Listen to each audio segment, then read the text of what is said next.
Hello, and welcome to this week's Letter to Past Self, starting off this trimester with two different game pitches right off the bat for our VR Energize experience. For this Let's Pass Self, as kind of stated, kind of spoiled, is that it's going to be about me coming up with two VR pitch game ideas based on being energized for things. And the two ideas that I got was a slide simulator, where it's like a forever slide that you kept going around and cool colorful effects kept happening to you, and another one is a pinata simulator. Things I'm going to be discussing on how I kind of made these ideas is how I designed them to be energized and stuff, and trying to avoid making them feel like games, like traditional games and all that kind of feels and stuff. So for these project, we're also making it for an external client. For liminal, yeah, for liminal. And there's particular things that we have to look for when we're designing these things, and the things that we got to look at was this documentation that talks about all these different aspects in designing these types of experience around being energized and stuff. And this is what really helped me filter my ideas of a sliding game and a pinata simulator and make them to what the client wants and to what it could potentially become. So in this document, it tells you about how to do the gameplay, how color, motion, music, premise, and immersion, as well as visual complexity, visual elements, and symbolism. These these all these things were the things that I read through and consider, but for there was only a few that I majority read to help me figure things out. For the Pinata Simulator, the key ones was gameplay, color, music, as well as visual complexity. In the sense, the fact that a big part of how I wanted the Pinata Simulator to work is how the player was able to interact with the game. And working on Lacanok last trimester, I know that color is very important on setting a player into the mood. So those are very two big things. And the things that the document suggested was trying to find a balance between difficulty of making it very challenging for the player, but also making sure that it's not too easy where the player can be bored. And another key thing is that they wanted the player to have no sense of win or fail states in the fact that like we should be encouraging our players to succeed as much as we can by creating different things and all that kind of stuff. So when designing this, it made me think for the Pinata game to come up with three different game modes. The other reason why I did that is because last try I was told that I kind of do minimum, and I'm like, this is something that is beyond what I think is minimum of creating one thing. So I created three different game modes, these being uh, rhythm attack, free attack, and time attack. Where time attack is this one where you have to hit it really, really fast, and then uh, rhythm attack is about hitting one pinata after each other in a consistent beat that matches the music, and as it keeps going, uh, the music increases, and the difficulty and the visual complexity also increases. And then the other one being free attack, which was the base idea for the game, is just constantly whacking the pinata. And it will have random breaks and stuff and health depending on how it feels, I guess. And this was a thing. The other thing that I considered was color, as well as the sense of where the environment is. This is going to talk about like color and like visual complexity in the sense that for the colors that I was trying to hit for this uh, were generally reds and yellows and orange because they spark a lot more energy towards the player, as well as avoiding more muted colors and more typically considered lively colors like kind of the best word to describe it is vibrant.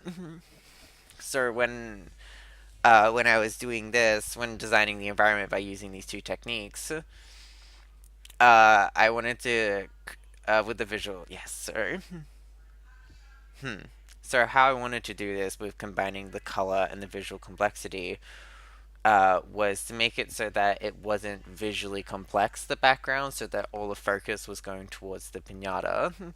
And this is kind of what uh, is kind of going against in what they sense on visual complexity in the documentation, stating that sometimes it's a lot better to have a lot of things going quickly to create a sense of rush, so we can kind of get that thing of where you look outside of a car and you see something quickly go by and you recognize it, and it kind of gives you that like quick little boost of energy and that kind of suggesting and stuff. But I didn't really want that, so I tried to design the things around the environment to be in a field, so that everything else everything else looked a little bit, not a sense of empty, but in the sense of where they can not be confused by looking at the background, but be looking at the pinatas, and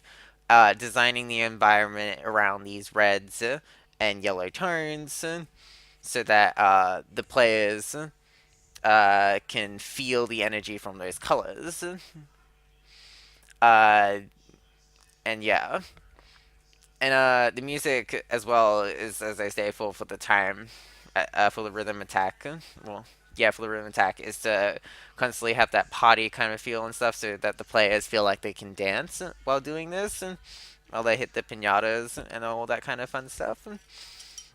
And that was like the kind of the goal and stuff. All those things. For Slide, however, I didn't really focus too much on the gameplay because I kind of wanted to create this weird, pathic, but super energizing feeling, like going down a water slide and stuff. Like, you don't necessarily do anything in a water slide, but you still feel pumped at when you reach the end and you're going through all the little turns and stuff. So instead of focusing on gameplay, I decided to focus more around the motion that the players will be feeling. And a lot of what this one states instead of the other three is that the factors of motions include fast speed movement and wavy angles and motional patterns.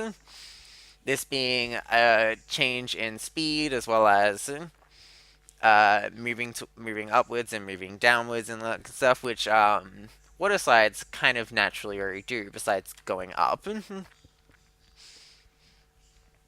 So like when I was designing this one, uh, the big thing to try and like figure out how to come across was the color schemes and stuff, as well as the changing of being in enclosed an open and an enclosed slide, because the enclosed slides are designed to be more of the fast-paced sections, so that the player will feel the energy, but the open places are supposed to be the more relaxing part, so that the player could have a moment of breathing.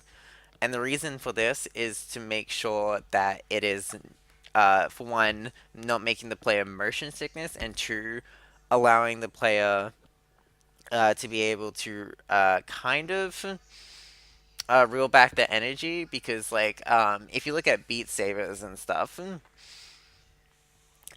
many people suggest this like probably one of the greatest energizing games, but even still, it's not forever. It has you will have 3 minutes on doing this, and if I want this this experience to be the player can quit when they feel like it.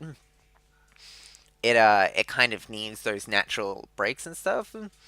So that was kind of so that was the reason, considering the slow parts of the slides.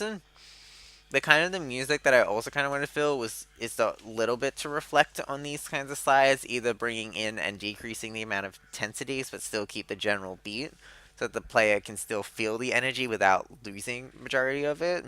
Just kind of losing that feeling of being out of breath, so that they can visual complexity